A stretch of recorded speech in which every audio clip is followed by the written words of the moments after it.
10वीत गेल्यानंतर मला म्हणजे जेव्हा कळायला लागलं की हळूहळू जेव्हा आपण सायन्स सब्जेक्ट मध्ये शिकतो की मेल कसा असतो, फिमेल कसा असतो, म्हणजे माझी बॉडी तर मेलची आहे पण माझा जो सोल आहे तो फिमेलचा आहे. मग आता आपण ह्याला काय म्हणायचं. नंतर 11वी झाली, 12वी सायन्सला ऍडमिशन घेतलं त्यासाठी फक्त की मला हे जाणून घ्यायचं होतं म्हणून मी सायन्स त्यासाठी घेतलं. मला डॉक्टर इंजिनियर नव्हतं बनायचं पण ते त्यासाठी घेतलं होतं.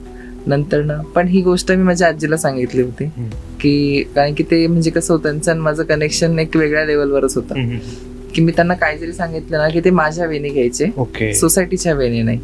असं तुला काय वाटतंय हेच असतं महत्वाचं. हे खरंच खूप महत्वाचं आहे कारण खरं पाहिलं तर आजी आजोबा जास्त जुन्या विचारांचे असतात. हो, त्यांनी हे ऐकून घेणं हे खरंच मोठी गोष्ट आहे. हो, कारण की आपण आपल्या आयुष्यात असं एक व्यक्ती असावा ना की आपण जर त्याला सांगितलं तर तो आपल्याला आपलं ऐकून घेईल, जज नाही करणार, आपल्या ती ऑब्जेक्शन घेऊन आपल्याला जज नाही करणार.